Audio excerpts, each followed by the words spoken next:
It's a lovely day. Let's get out and explore some pretty French villages. So we just had a lovely lunch. We did. We actually had Indian food, which we haven't had know. for quite some time.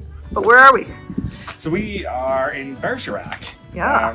which, despite the fact that it's only an hour and a half from us, we've never actually explored downtown Bergerac. No, we always get distracted by Saint-Emilion. Yeah, we sort of drive through here either to Bordeaux or to the wine region. So, I mean, we're in the wine region, but Yeah. and actually one of the house wines that we have is from a winery not far from Bergerac, but Yeah. we never actually got into the town. So this, Let's go exploring. let's go and see what it has, see if we can find Cyrano.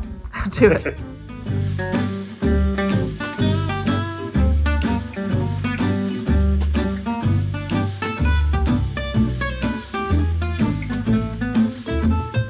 I can't tell, am I drunk or is that building on an angle?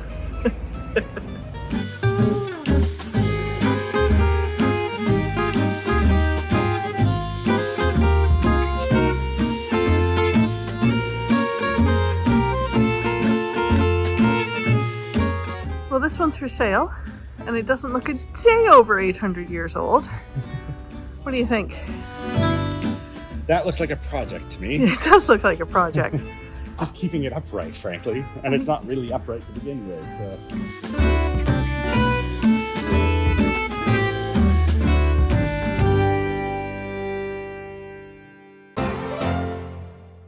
I am back up in our room that we call La Tour, because it's beside the tower.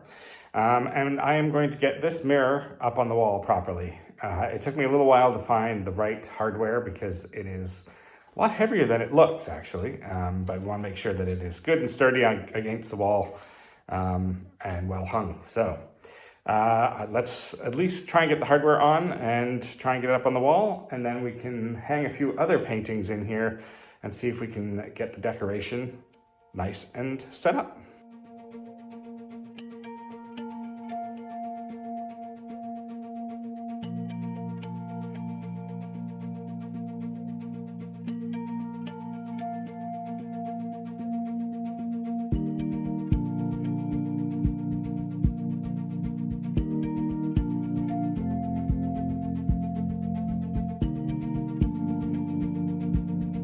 So I'm going to try attaching these to the wall with this product that I found in Leroy Merlin or Leroy Merlin here. It's called the Claw, and I'm hoping this will work. They're rated for 30 kilograms, and I'm going to use two, one on each side, so should be definitely overkill as far as how much weight it can hold. And the idea is you just poke this into the wall, and then the top bit curls in like a claw, and it holds on. And of course you hook on to there. So we'll see if that works.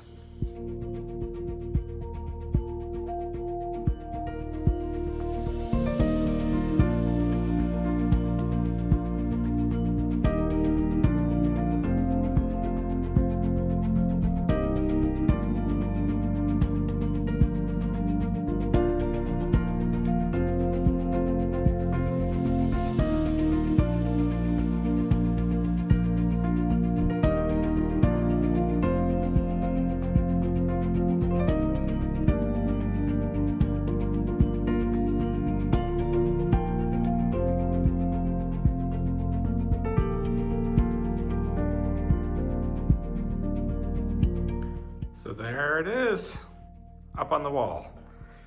I'm pretty confident in the brackets. They seem to be holding quite well. Yeah, I have no fear that it will stay up for many, many years.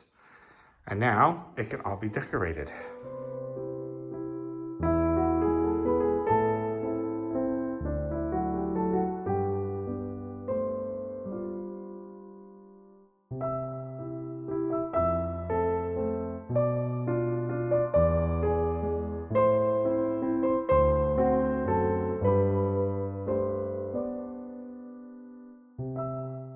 And there we have it. I think that actually works really nicely as a grouping or a vignette. Yeah, I think everything is balanced very nicely over top of the fireplace here. And yeah, now we got to get to the rest of the room. But we have some changes first that we need to do in the room, so let's not go down that road quite yet. I think this is looking good. Good start.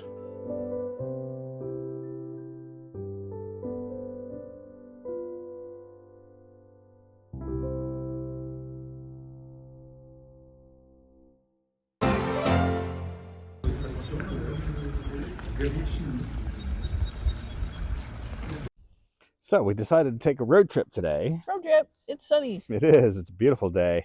And we were tipped off by friends of ours in Exedoy about this wonderful little town that sits perched up on top of a hill, Yep. south of Brive, which is, an hour south of where we live. Yep. And it's got a really interesting connection, both to the fashion world Yep. and to some religious history as well, quite frankly. So apparently the way that the story goes here is in 1125, there was a hermitage that was founded here in the town of Aubazine. 300 years later, it became a monastery, a Cistercian monastery. Yeah. And was that until the Revolution, where it was disbanded and the monks left. Then in 1860, the nuns took it over and turned it into an orphanage. And in the late 1800s, in 1894, Yeah, about that. Yeah. that's when Coco Chanel was brought here at the age of 12. With her sisters. With her sisters. Yeah. And she lived here until she was 18 years old, Yeah. and then moved on. And, sad childhood. Unfortunately, her mother had passed away and her father was unable to deal with the children. So, while trying to be a traveling salesman. Exactly, Yeah, traveling yeah. salesman and 5 kids, it doesn't go well together, I'm afraid. Yeah, so Yeah. he was obviously having difficulties as well. So he dropped off his 2 daughters at the orphanage and his 2 sons on a farm. Yeah. So she lived here in her, I guess, her formidable teen years, quite frankly, before she went off to become Coco Chanel. Yeah. And her name back then was Gabrielle, actually, before she became Coco. Yeah.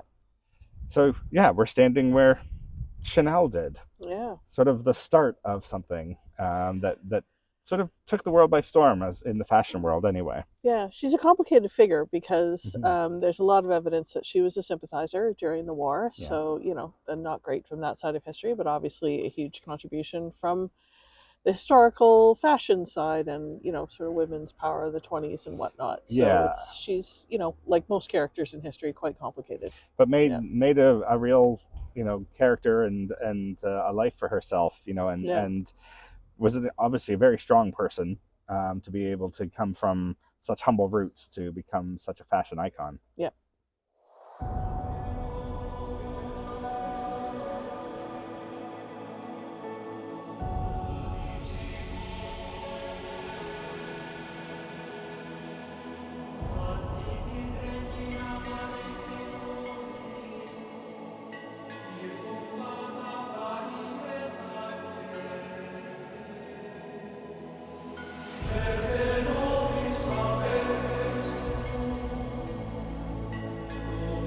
The sign on this armoire says that it is from the 12th century, so 1100s.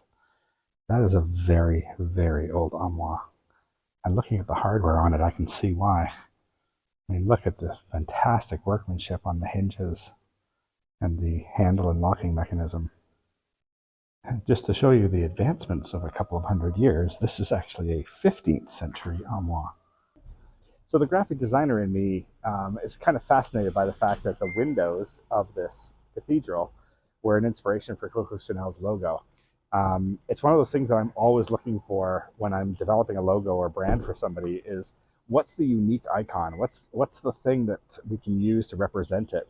Obviously the C's make sense for Coco Chanel being, 2 C's in the word, but the fact that they're overlapping and we're inspired by the windows that are in this cathedral, I think are a really interesting link back to her childhood.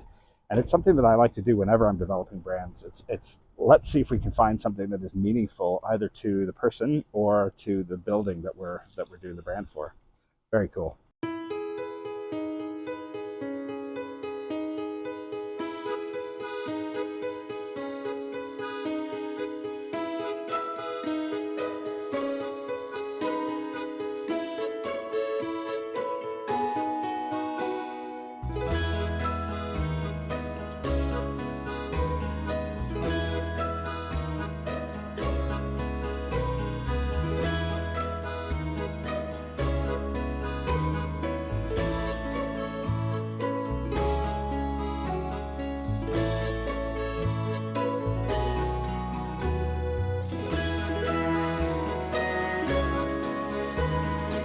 monks actually famously redirected the water flow down the mountain here so that they could get water into the monastery. And behind us here, you can see where the water is being redirected down into a catch basin and then flowed down through to the monastery itself. So, quite a feat of engineering. In the 1700s, the monks would have come up here and diverted the water from a lake that's on the top of this hill through a set of canals that they would then have drawn down to the abbey itself. You can see in the background here the stones that they would have had to carve through. But yeah, it goes quite a distance, all the way from a lake at the top here. Don't think I'm going to make it there today, as beautiful as the day it is. Yeah, it's quite a hike.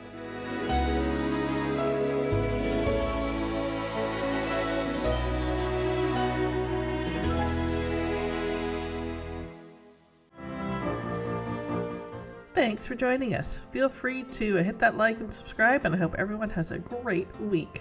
Bye-bye!